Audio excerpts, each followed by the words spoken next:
Audio Jungle.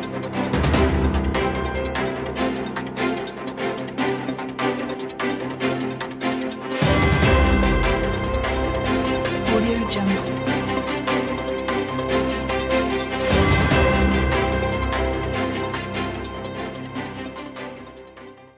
Bonjour, bonsoir mesdames, mesdemoiselles et messieurs, très heureux de vous savoir une fois de plus fidèle à votre émission Droit de savoir.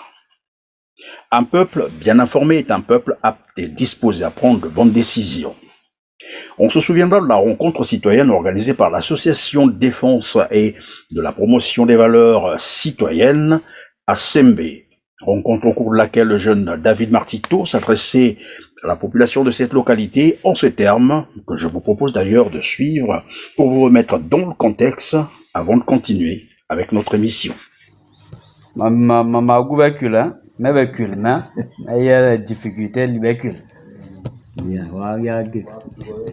C'est bon. Maintenant, le message est tellement trop simple. Vous êtes jeune, il y a de cela des années, chaque année, quand vous soudoie souvent en vous donnant 2000 francs, 5000 francs, 10 000 francs. Posez-vous la question, est-ce que cela a déjà changé votre vie? Est-ce que échanger d'avis n'a pas un échanger vie n'a pas. Ça veut dire que lorsque vous allez pour voter, c'est tu détermines ton avenir. Quand tu vas pour voter, tu veux le changement. Mais quand tu acceptes 2000 francs ou un t-shirt, tu acceptes automatiquement d'être toujours esclave d'eux. Parce que lorsque aujourd'hui, tu vas pour voter, alors ce qu'il faut faire pour vous, c'est de faire quoi? D'être toujours comme les Malanangoul. On prend l'exemple simple. Vous avez un t-shirt et le ngebola tamikolo tout. Ça veut dire que quand tu te balades avec ça, tu es fier que je suis esclave de ce monsieur. Est-ce que vous imaginez souvent? Yozota mola, vous avez la fierté, pas si tu oses ça la mikolo tout, mais tu es là avec ce t-shirt, né longnaï, mais tu es fier. Est-ce que vous allez encore faire la même chose? Lorsqu'ils viendront encore, moi j'ai des questions. Et le courage comme ceux de Wissou, posez-leur au moins 2 questions. Où sont les 14 000 milliards de la génération future? 14 000 milliards. La première question. Vous votez que bon, vous prendre la jeune. 14 000 milliards. Bon, ango isa wapi. Question al bosso. Yami balé si balobi na bino to lingi to développer sembe to tchaba industrie to tchaba oy. Bolobi na bango lisusu na 2009. Président Yesasso na 2009 alobaki a ko développer bamboka na industrie wa industrie ngo depuis 2009. Est-ce que ça il a kami balangwana ero boko poser bango ba question balé bino jeune si balembo répondre et là que ça preuve et ça va bien en pièce contre pièce. Il faut pas démontrer bino nin basali. On va encore sur la municipalisation accélérée de la Songa. Vous votez que budget à 400 milliards. Je dis bien 400 milliards. C'est pas 400 francs, c'est pas 400 millions, c'est pas 400 000. On dit 400 milliards. 1 milliard égale 1000 millions. Ça veut dire qu'aujourd'hui, si on appelle ça milliard, tu es là assis. Milliard réseau silaté. Botu na bango. La municipalisation accélérée à la Songa.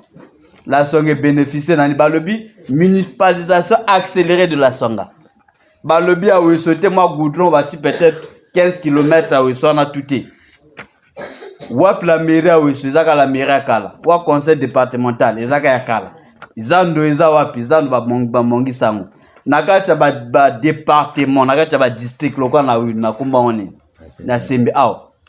Si tu lobby la mairie na binezap. Il n'y a rien. Sous-préfecture n'a pas. Il n'y a rien. Goudron. Baoko sabino goudron. C'est excellent parce que Bangol va vérité. Il faut Bangol la vérité. Goudron bozo mona oyo. eza goudra œuvre gouvernement te, eza la CEMAC. Voilà, vous avez probablement compris que notre invité du jour, c'est bien David Sorel Martito que nous recevons aujourd'hui pour revenir sur cet événement. Bonjour David. Oui, bonjour, monsieur Pierre. Alors Sorel, dans le cadre de votre mission de sensibilisation, vous vous êtes retrouvé dans la localité de Sembe. Nous sommes là dans la Songa, en train d'échanger avec les populations de Sembe. Est-ce qu'on peut revenir sur les circonstances, le sujet central de votre échange dans cette localité? Oui, l'échange tel que nous maîtrisons bien par le monde que il y a eu une élection où déjà depuis il y a de cela 2 jours qui a déjà débuté et la mission c'était une mission de conscientisation de cette partie de la jeunesse de Sembe et le thème était tellement trop simple. Pourquoi allons-nous voter? Allons-nous voter? Est-ce qu'on peut revenir un peu? Vous vous souvenez de ce que vous leur avez dit? Qu'est-ce que vous leur avez conseillé exactement? Oui, parce que il suffit juste de lire un peu le pays. Il faut aussi voir dans les conditions où nous sommes. Ça fait déjà presque des années où cette population, depuis 2002, ils avaient dit ce quad qui, par contre, dans le terme, voulait dire une fois qu'on doit élire. Et en 2009, c'est cette même population qui, par contre, avait encore dit ce quad. Et au même moment, nous allons encore en 2016, c'est toujours la même chose. Et lorsqu'on fait la somme de tout, par rapport à la promesse de ces candidats, de temps en temps, nous avons vite compris que les squats-là ne marchent pas. Il faut maintenant poser des questions, des vraies questions de base. Pourquoi de temps en temps, et nous arrivons à dire cela, est-ce que quand ces gens-là arrivent pour nous promettre sur la promesse, puisque trop de promesses tue la promesse. Vous voyez? Donc il fallait un peu une pédagogie sur la conscientisation. Parce que, on prend le cas, les gens aujourd'hui ont la tendance pour dire qu'il faut, avant d'aller voter, il faut avoir un petit 10 000 francs, avoir un petit t-shirt. Mais ils oublient que tu peux avoir un 5 000 francs, mais c'est pour les 5 ans à venir que tu passeras toujours en chômage. Il fallait repréciser des choses, puisque en prenant le cas tellement trop simple, lorsqu'on va pour voter, ça détermine notre avenir.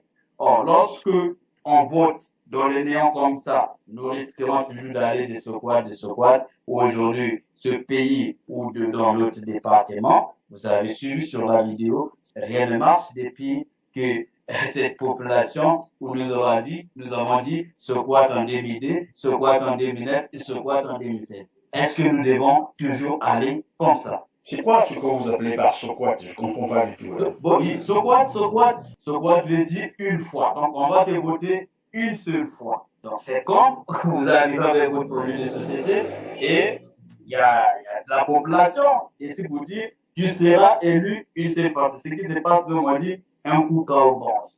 Vous voyez un peu des histoires comme ça.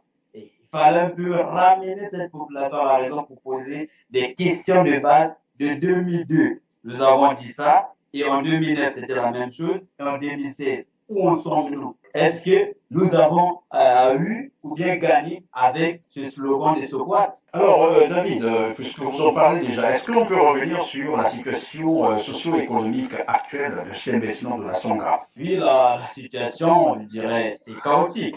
Mais lorsqu'on prend déjà le district de Sembe, où il y a une production du cacao, vous voyez, il n'y a pas des entreprises pour la transformation. Il n'y a que des Camerounais qui arrivent pour acheter et ces Camerounais aujourd'hui prennent même de l'audace, louer des forêts, louer même le champ de cacao. Vous voyez? Donc, le parent, il est là, il est contraint d'accepter les 100 000 francs au moment où il a un champ de cacao de 3 hectares, 4 hectares, mais il loue ça à hauteur de 100 000 voire 200 000 francs. Or, au niveau sud, par contre, on avait une très bonne politique. Ce cacao ne devait pas aller au Cameroun. Ce cacao ne devait pas être là en chômage où les parents aujourd'hui partent il faut toujours aller chez un petit Camerounais qui n'a rien avec les 100 000 francs, ils vont directement à la forêt. Donc, il y a un peu ça, il fallait ramener des gens à la raison. Quand tu dis 100 000 francs pour évidemment donner en location en fait les hectares de terrain, c'est pour combien de temps ça? Bon, c'est pour une année, voire 2 ans. Lorsqu'ils arrivent là, c'est pour une année, voire 2 ans. C'est des locations comme ça qui se passent un peu. Et en dehors donc de l'agriculture, c'est-à-dire du cacao, il y a quoi encore au niveau de la Songa, sinon le Au Sembe? niveau de la, au niveau de la SORNA, nous prenons le cas simple. Là, je parle de CB. Lorsqu'on prend le cas d'un habitant de Tarata qui travaille du 1er au 30, mais il ne gagne pas ce qui est redevable. On prend la société, qu'est-ce qu'il fait? Il y a ce qu'on appelle des ayus. Hein, le bois comme ça, déjà, ils ont déjà tout fait. On vend ça au niveau soit de Brazzaville. Et ces travailleurs attendent quoi? Attendent juste des miettes. Il y a ce qu'on appelle des grumes.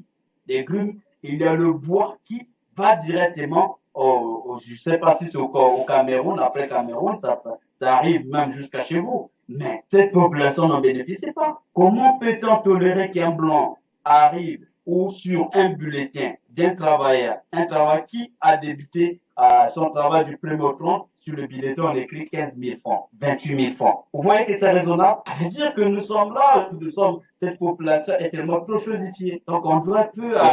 Quand vous dites 15 000, 28 000, c'est le salaire mensuel, c'est ça? Oui, le salaire mensuel. 28 000 francs CFA. 28 000 francs CFA sur un bulletin. Ce qui se passe, je prends déjà ce cas au niveau de ce district. Et vous voyez que la société exploite le bois, mais n'arrive pas à entretenir ce qu'on appelle les routes. Une route qui devait lier Talatala à Mbala, Mbala à Séné. Celui qui se trouve même en Mbala, il est coupé du monde. Vous voyez? Donc, l'hôpital est inexistant.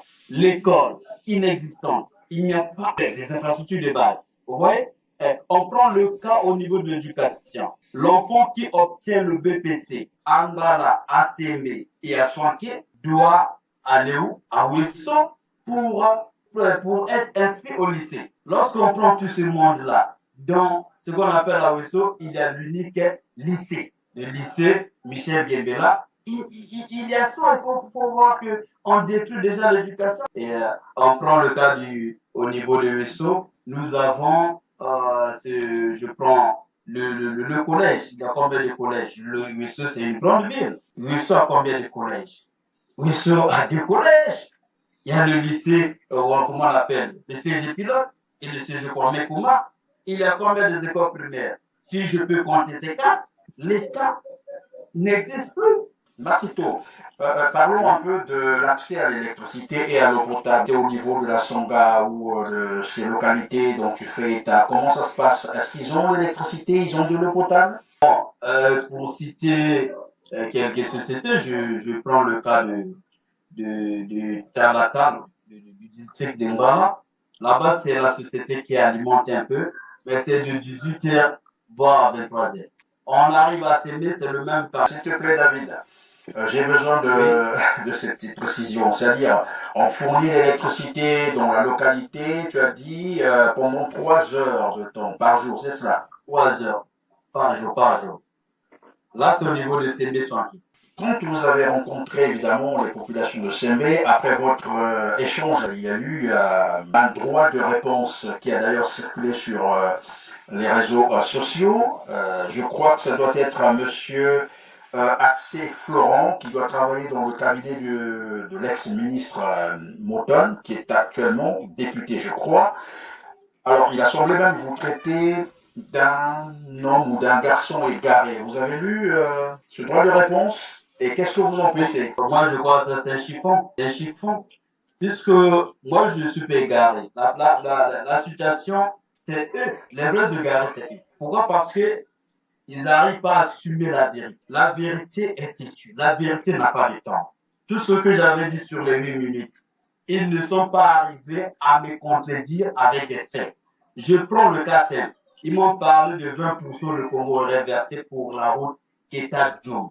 Et là-bas, il avait versé 80%. C'est pas une histoire, c'est comme un prêt.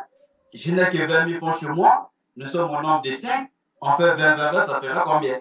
C'est pas 100 000 francs? Les 80 000 francs, ou ai-je reçu cela?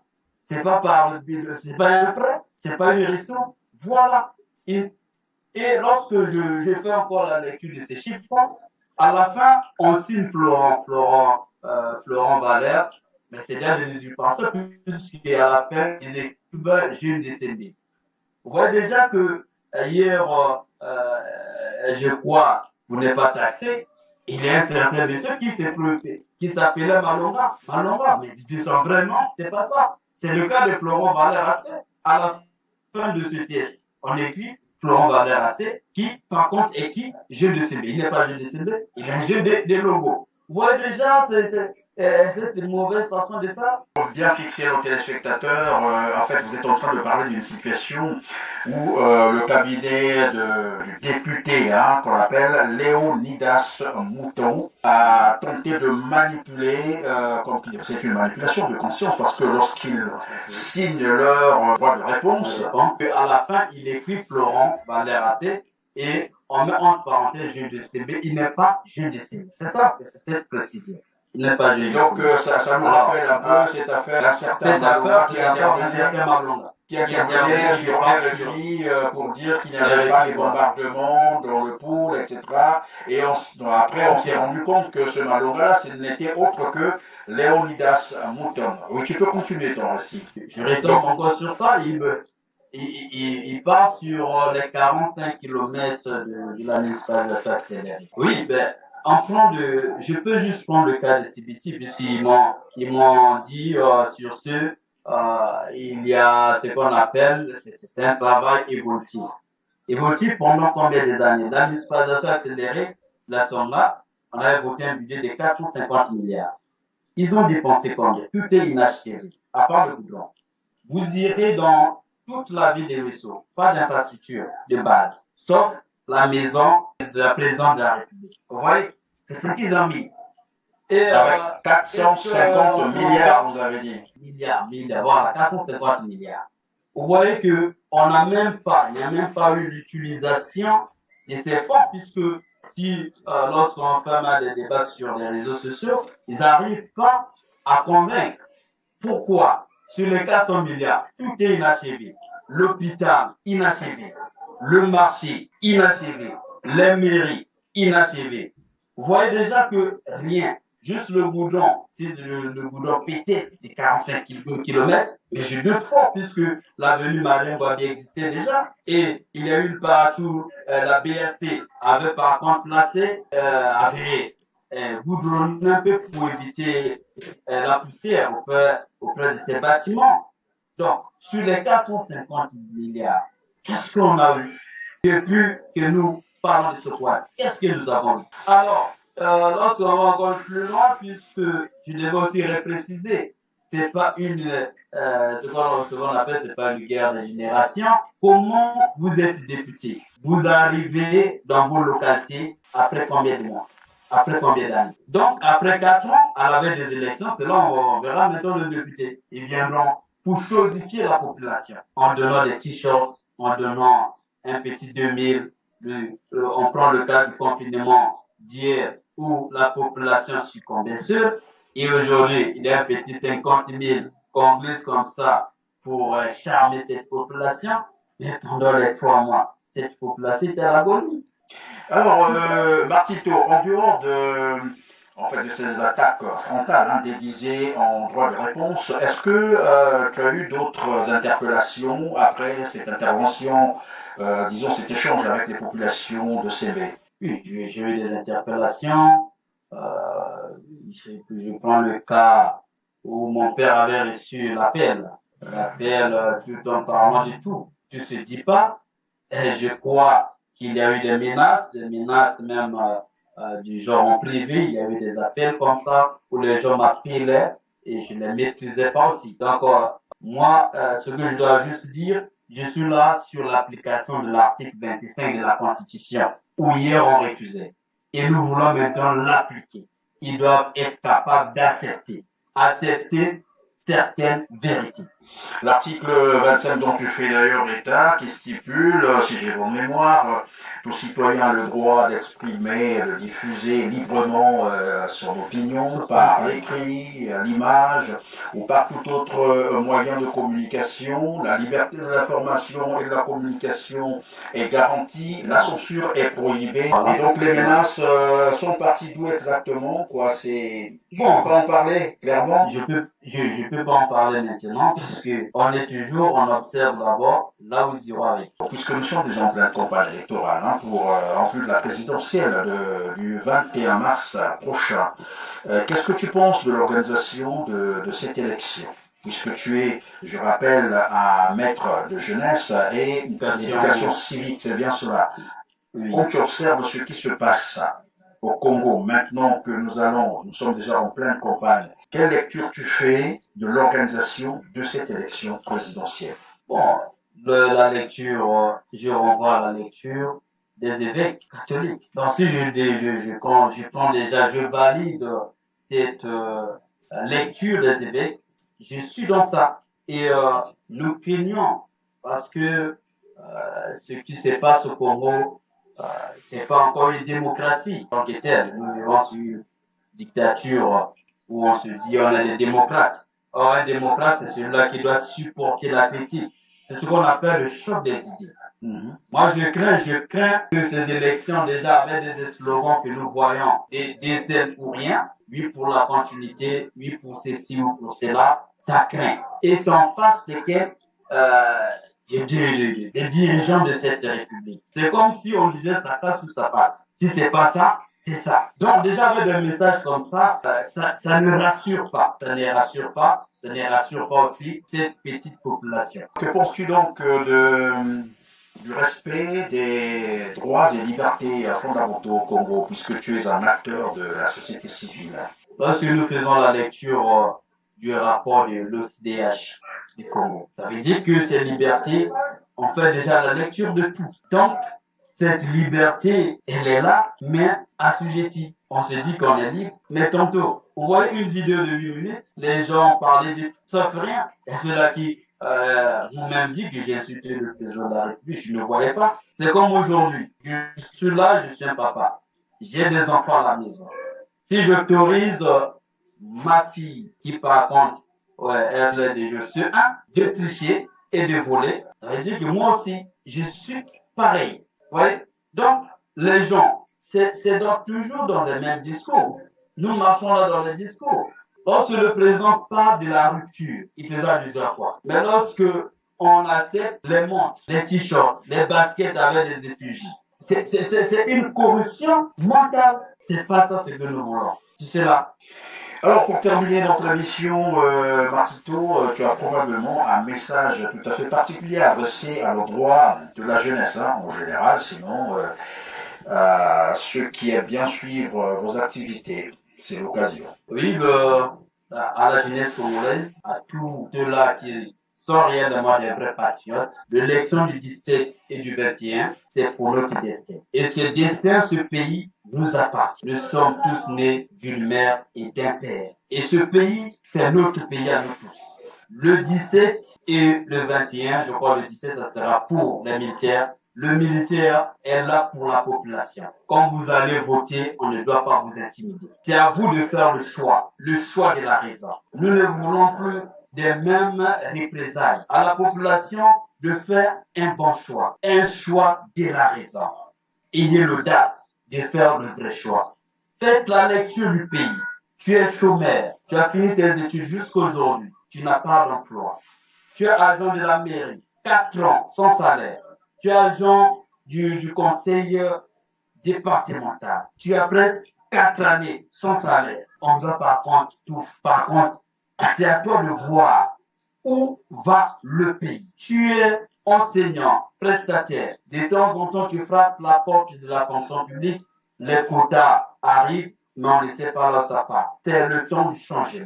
Et c'est à vous de prendre ce pays. Nos parents ont raté, puisqu'on ne veut pas arriver là où nous sommes. Nos parents ont détruit l'éducation et à terre, l'économie. Tout est à refaire, tout est à zéro. Et j'en appelle aussi au président de la République que oui, l'âge d'un démocrate, si réellement il doit appliquer la démocratie. Ça serait un bon signe de soulagement. Ça serait un bon signe parce que il ne doit pas, par contre, écouter tous ceux-là qui sont autour de lui. Parce que ils ne sont pas là pour une cause, pour la population. Ils sont là pour les causes personnelles. On doit arriver à casser. Il doit par contre prendre de la hauteur, donner le souffle de la démocratie. C'est ce que je dois dire. Et je crois que même les membres du Parti congolais du travail, arrêtons avec toutes ces pratiques que nous maîtrisons bien. Nous détruisons le pays. Si hier, vous étiez à l'école, tu es député, tu appliques la tricherie, tu serviras quel exemple? Quel exemple donneras-tu à tes enfants? Parce que nous copions envers vous. Je crois qu'à chacun de nous de faire l'examen de conscience. Merci. Merci Sorel David Martito d'avoir répondu à nos questions, mais surtout d'avoir accepté à notre invitation. Et à vous, chers téléspectateurs, je rappelle juste que nous étions là donc avec Martito, ce jeune qui a vraiment fait parler de lui. La vidéo, comme vous l'avez suivi d'ailleurs, elle était tout à fait virale. Et je vous dis donc merci une fois de plus de votre fidélité, mais gardez toujours contact avec votre canal d'information TLR TV. TLR TV, c'est l'information au cœur de la Renaissance. Merci et à très bientôt.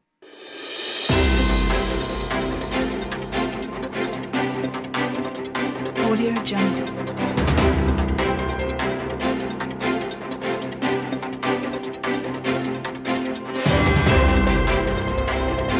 Audio Jungle.